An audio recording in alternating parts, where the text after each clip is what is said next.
Hello and welcome to the Context Podcast. This is where we give you a review of stories that were covered by the Namibian newspaper in the past week. My name is John-Colin Namene and I'm joined by my colleague Enoke Kaumba. We start off on a positive note as Namibia women's indoor hockey team returned home to a hero's welcome on Monday afternoon after beating South Africa 2-0 in the Africa Cup final in Durban on Sunday to qualify for next year's Indoor Hockey World Cup in Belgium.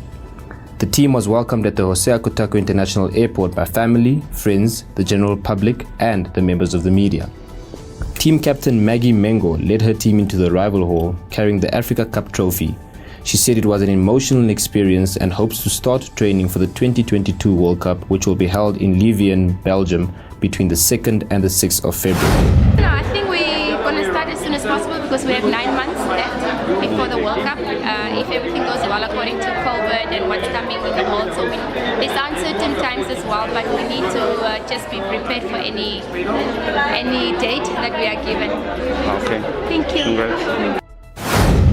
Monday's paper also covered a story that involved a 27-year-old woman who was told she could not continue to pursue her nursing certificate at Eye Care Health Training Institute at Ondangwa due to her size. The 27-year-old Johanna Washomeya was born with dwarfism and claims the institute's head of department initially informed her telephonically while she was attending to patients at the Oluno clinic that she could not continue her studies because she is a little person and posed a safety risk when dealing with patients. On Tuesday, the Namibian reported on amateur boxing star Junias Jonas, who will not make his professional debut on the May table and possibly might not make this year's Olympic Games as well. This was confirmed by the tournament's organizer Emmanuel Moses. Junias is being held in custody on charges of attempted murder and assault of a police officer following a violent incident that took place in Swakopmund the previous Friday. The 27-year-old boxing prospect was denied bail on Monday due to the seriousness of the case and plans to make a formal bail application on May the 5th, which automatically rules him out of the planned fight against Dominicus Weyulu in Windhoek. The men charged in connection with the Fishrot corruption scandal made their first pre-trial appearances on Thursday. Their case is expected to be postponed for a further pre-trial hearing.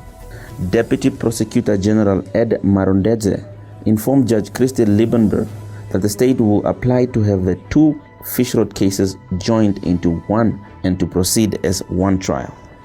It was also interesting to note that the former Fisheries Minister Bernard Esau lifted his fist in the air and saying, "Aluta, continue." Aluta,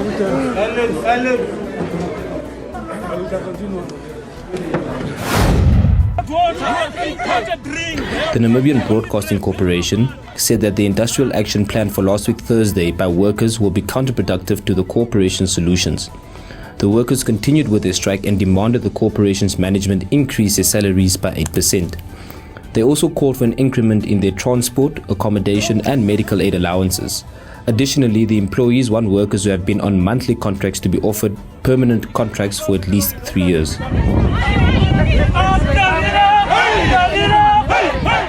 President Hage Geingob last week reshuffled cabinet on Wednesday, seeing former Minister of Home Affairs Frans Kapofi move to the Ministry of Defense.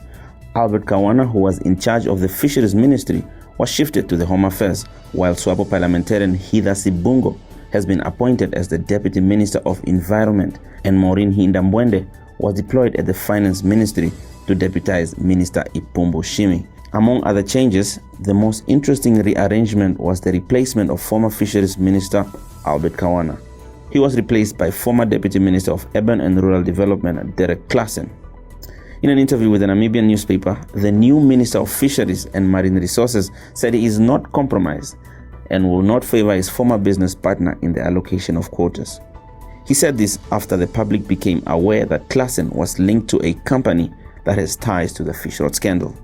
So as I said here, I don't have any interest in any fishing company, and I don't have any company that I support or anything.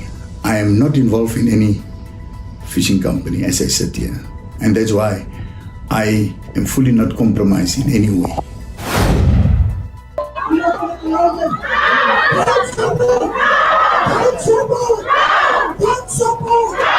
Lastly, sympathizers and members of the Landless People's Movement took to the streets of Windhoek on Wednesday to protest against the ban on the party's leaders Bernardo Swartboy and Henny Seibeb from Parliament.